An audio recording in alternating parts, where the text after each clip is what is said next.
Hello, and welcome to Rough Edges. I'm your host, Sarah Fox. In this podcast, I will guide you through my faith and mental health journey to dispel the stigma surrounding mental illness and to create a voice for those who wish to discover more about these topics. This podcast will not only shed light on mental health issues, but will also reveal the intersection between faith and mental illness. I pray that these themes will bring growth and healing to our communities.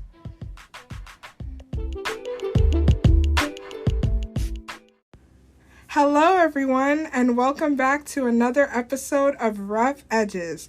I am joined with special guest Brianna Miller, and I am so excited for today's episode.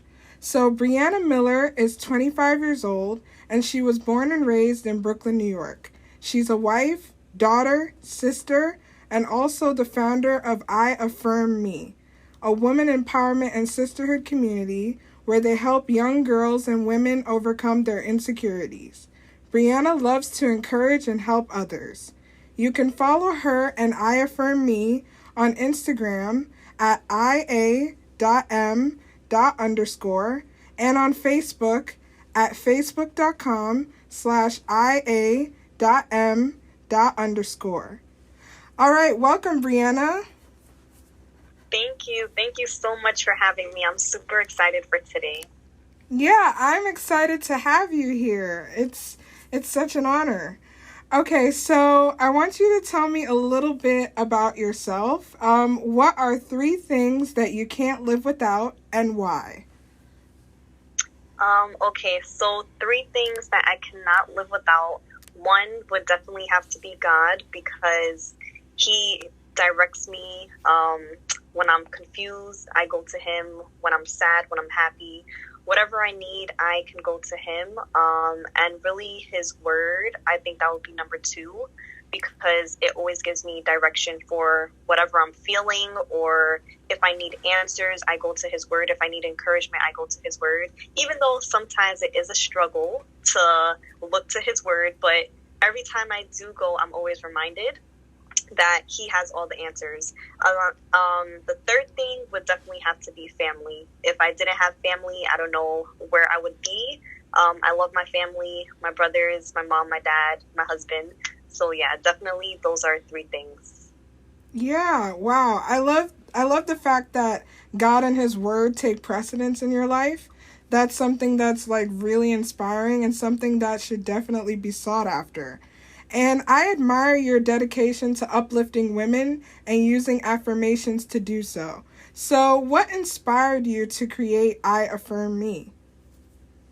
So it was definitely inspired by God.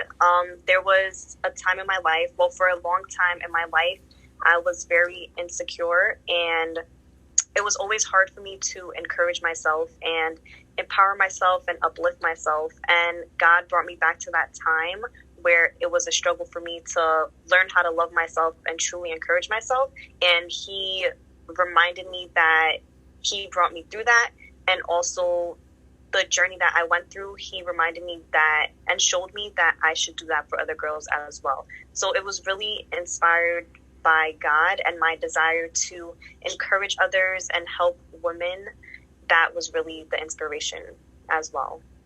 Yeah, I mean, that's an incredible inspiration, because I remember, you don't know this, but when I was in the hospital recuperating from, when I first got my diagnosis, you texted me on Instagram and you were like, hey, there's this cool group where we encourage women. Would you like to be a part of this? And I was like, wow, that's incredible that this exists, you know? Oh, wow. It's just so amazing. And so that immediately uplifted my spirit. So you don't know how much this group has actually helped me, especially during the tough times. So I just want to say thank you for making that your mission. I am so glad to hear that, because usually I just do this, but I don't hear any feedback. So to hear that really touches my heart and really reminds me why I have to keep doing this. So thank you for sharing that, and I'm glad that this community is helping you as well.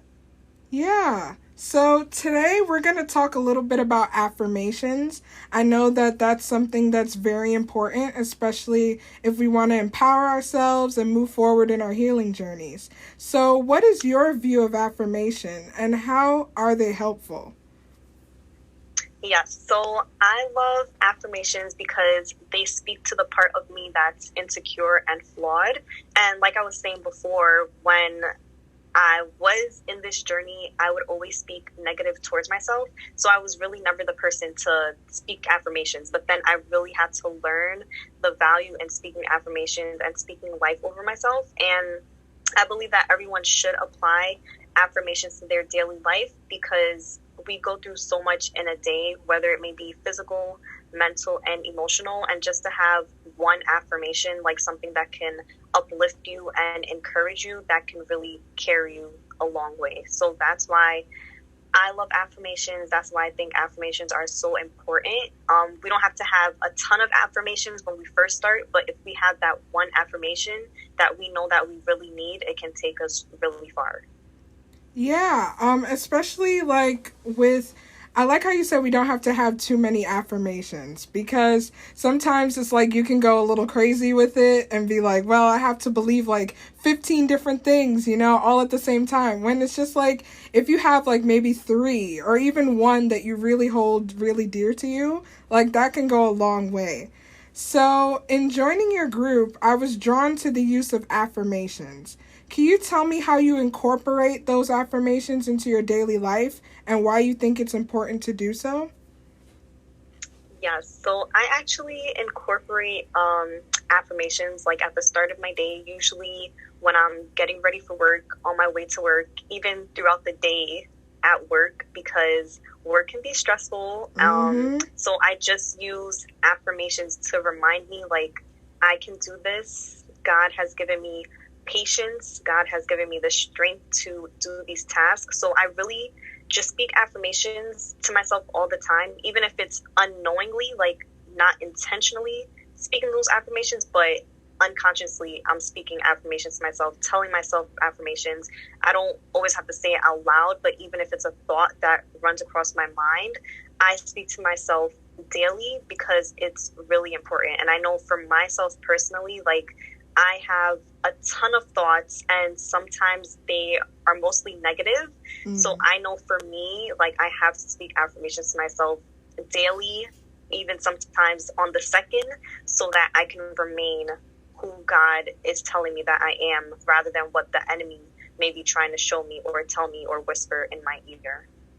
Yeah, and especially when you were talking about like how the enemy whispers things in our ears, because a lot of the time it's like he's a deceiver.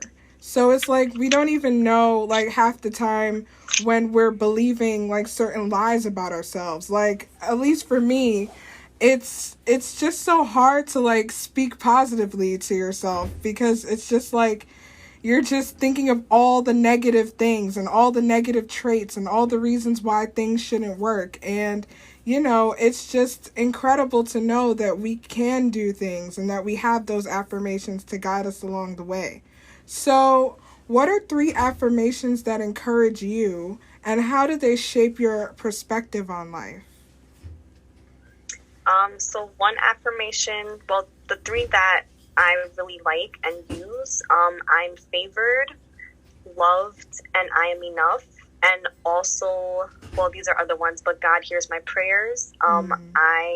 Everything that my hands touch will prosper. And these really shape my life because it reminds me that God hears my prayers. He loves me enough to hear my prayers, answer my prayers. Whenever I'm feeling weak, I can go to him and be vulnerable.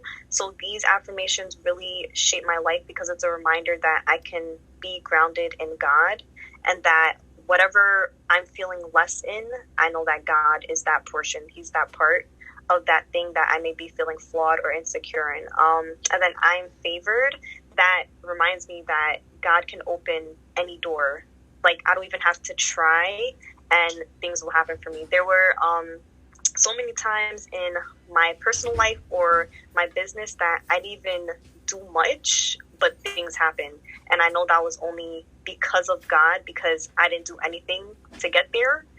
those doors just open and those things just happen. So those are some of the affirmations that I love and use. Well, I love that, honestly, especially the one about favor, because it's just incredible how God's favor rests upon us and how it works, you know? Like you said, you didn't even have to do anything, and those doors just opened. And, you know, the favor of God is something that is just so valuable in our Christian life, and it's like something that could easily be taken for granted as well. Um, at least for me, I have some affirmations. I just started using affirmations this year, so I'm a little rusty in terms of believing them fully. So give me a little grace with that. But um, there are three that I usually use, which is I am resilient, I am not my bipolar disorder, and I will make it through this. So those are like the affirmations that have brought me through some tough times and have actually shown me that I am more resilient than I give myself credit for. And, you know, I just want to go back to yours. And it's just like, you know, you are known and loved by God. Like, that is something that is just so powerful. Like, once you believe it and once it gets into the core of you, like, you can just go so many places with that, you know? So it's just incredible. Yeah, and I definitely want to add on to what you were saying. When you were saying you were rusty, we're all a little rusty, and we may speak as many affirmations, but there's always going to come a time where those affirmations are really going to be tested. There's going to come a time where we feel too weak to even speak life over ourselves, but as long as we have them in the background, like, those are some things that we could always go back to, and it will be a reminder that even though I'm feeling this way, this is what this affirmation is telling me. This is what God's word says about me. So no matter what I'm feeling, I have to rely on what God's word is saying, because what God's word says, what he says about us, is always going to be true, no matter how we feel. So it's not us being rusty. It may just be that sometimes we go through hard times, we go through things that try to kick us down, but we always have to remember that we have something to lean on. Yes. No, that is so correct, because it's just like, it's easy to forget, you know? And it's not like, you know, kicking yourself while you're down. It's just that life just throws so many curveballs at us, and it's just so hard to manage at times. So having like those affirmations or even those belief systems, you know, just changing like the way that you think is so vital to like how you move through your healing journey. And so thank you for reminding me that we're not really rusty, but it's just a lot of stuff that life throws at us at one time. So you have an ebook called Steps to Overcoming Insecurity, which is amazing, by the way. How did that idea come about, and what is one major takeaway that you have from it?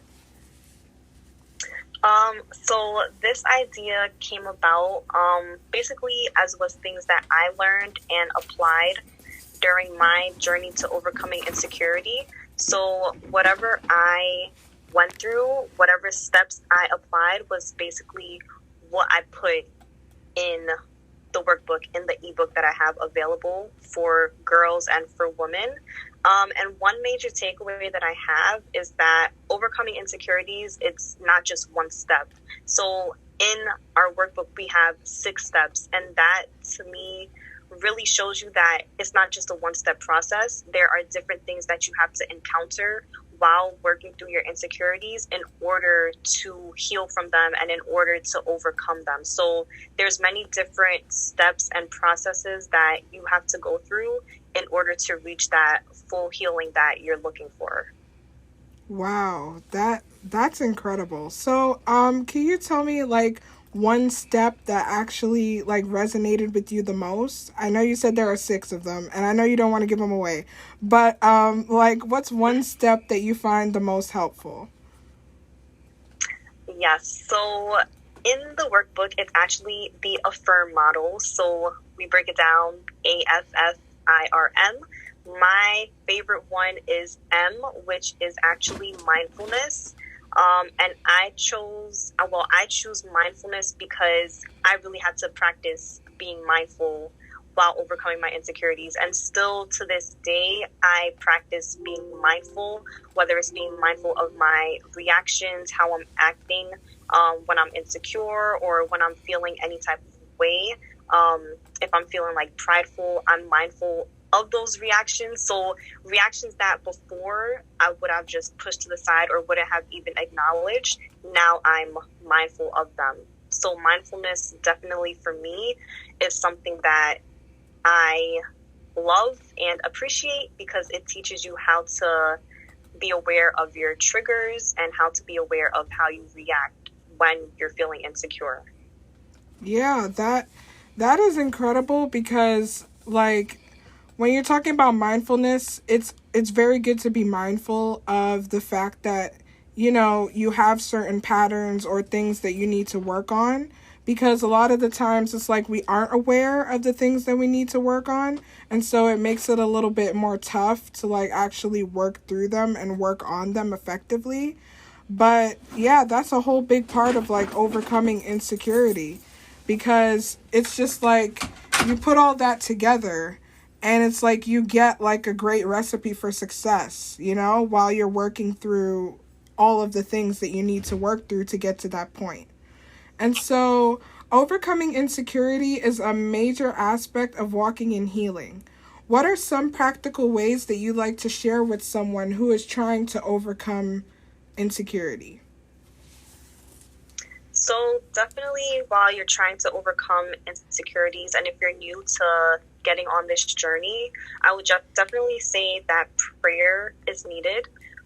Journaling as well. When I was dealing with my insecurities, I prayed and talked to God a lot and just shared whatever was on my mind and my heart. Definitely journaling so that you can look at your progress and see where you've come from, how far you've come, or what things you did wrong and how you improved. And then I would definitely say to take time and be patient with yourself. Like I said before, it is a process, and sometimes it's longer than what we may expect it to be. We may expect our healing to be a month, but sometimes it may be a year or a year and a half. So definitely in that time, we have to be patient with ourselves and know that we're trying, and also give ourselves some grace during that process, because there are going to be times where we face really ugly parts about ourselves and we may just want to give up completely, but we have to show ourselves grace, because in those ugly times is where God will reveal to us what exactly we need to do and how to become better. So those are some practical ways that I would definitely say to overcoming insecurity. Yes. So a few takeaways from what you said. Journaling. That is a huge hobby of mine. Like, I keep stacks upon stacks of journals, like, of just, like, my private thoughts and, like, you know, prayers and, like, different things. And it really helps you to get your thoughts on the page, so it doesn't feel as big in your head, you know, as, like, it doesn't feel as overwhelming, you know, so you can get them onto the paper. Definitely. And, like, another thing that you said was definitely give grace to yourself. That is a huge one, and that is a huge thing that I'm learning myself, because it's just so easy to be hard on yourself. Like, I find myself doing it, like, you know, like, almost every day. It's just, like, something you find that's wrong, you know? So it's just giving yourself that grace and that opportunity to say, you know what? I'm not going to push myself to the brink, because I know that, you know, I'm a human being, first of all, and I have, you know, moments where I'm not going to be 100%, and that's just life, you know? And so just giving yourself the grace to, like, just be kind to yourself and to give yourself some compassion when you're moving through, like, this healing process, especially if you're new at it, because, like, once you're new at something, you know, you've never done it before. Like, that's uncharted territory. So you're just going to be, you know, going through the motions, trying to figure it out, flailing a little bit, you know, as you go. But, you know, it's like you got to give yourself that grace. And I'm so glad you brought that up. Yeah, so, well, before we go, do you have any advice for someone who is, like, just starting to use affirmations or trying to figure out which affirmations they should choose, or is thinking about using it in their daily life? Like, do you have any, like, advice or, like, closing remarks for those types of people? Yeah, so we actually touched on a few. So definitely take it slow and be patient with yourself. Also, you don't have to write a bunch of affirmations like I was saying before. You can start with 1 to 3 a day.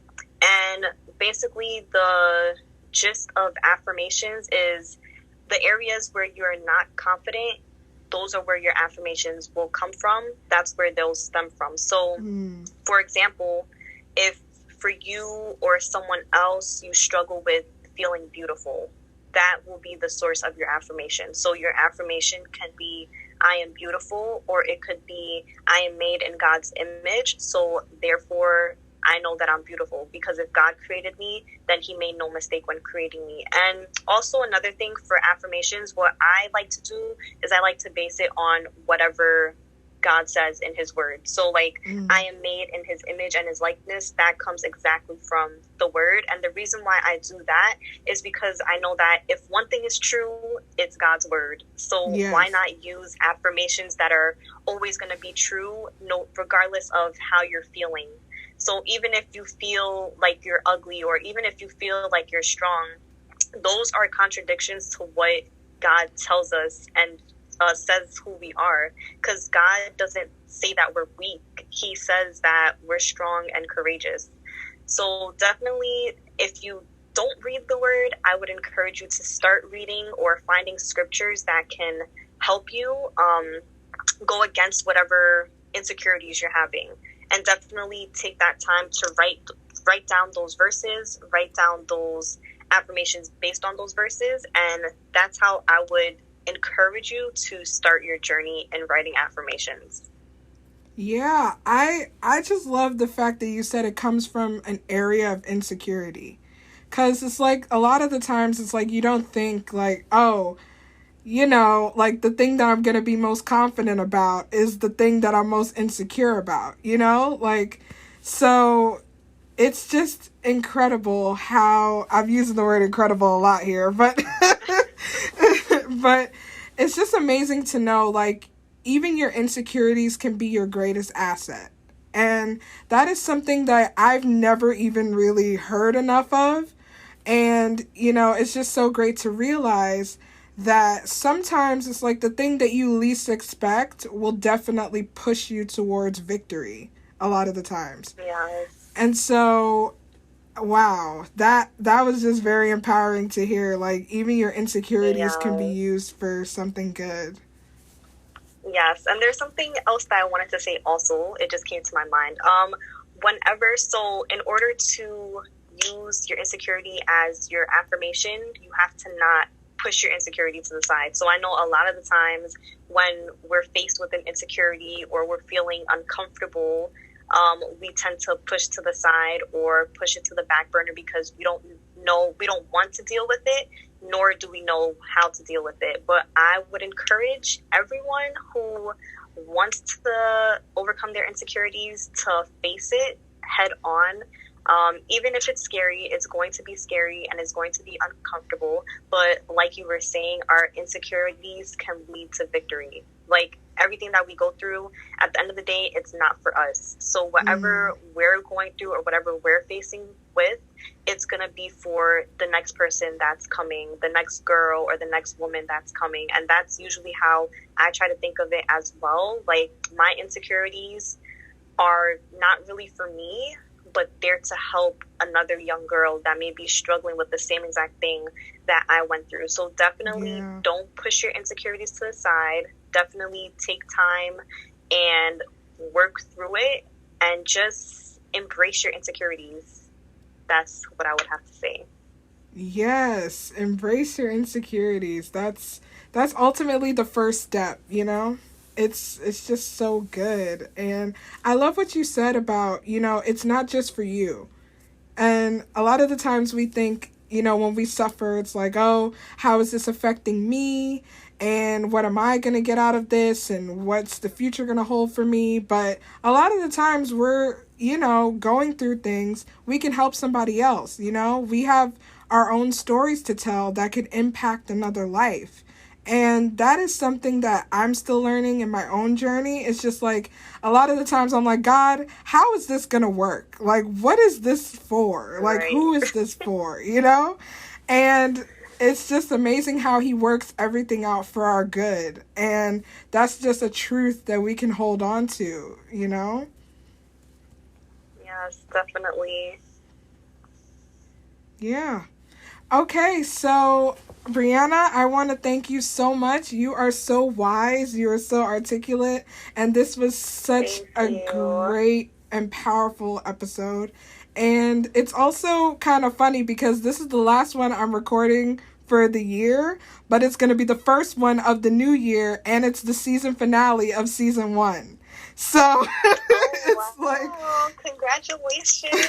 yeah, so we got a lot to look forward to in the new year, and I'm glad we're kicking it off right.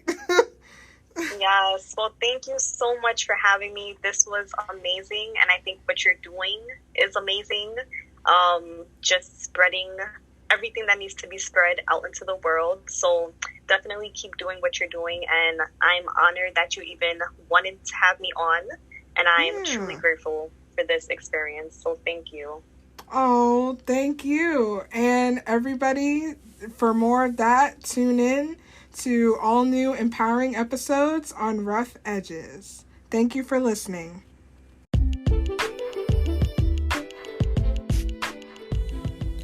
Thank you for listening to Rough Edges. Feel free to follow this podcast on Instagram at rough.edges.podcast or visit my blog at sarahifox.com. If you have any questions or further suggestions on how to make this podcast grow, you can email at rough.edges.podcast@gmail.com. Thanks again for listening and have a wonderful day.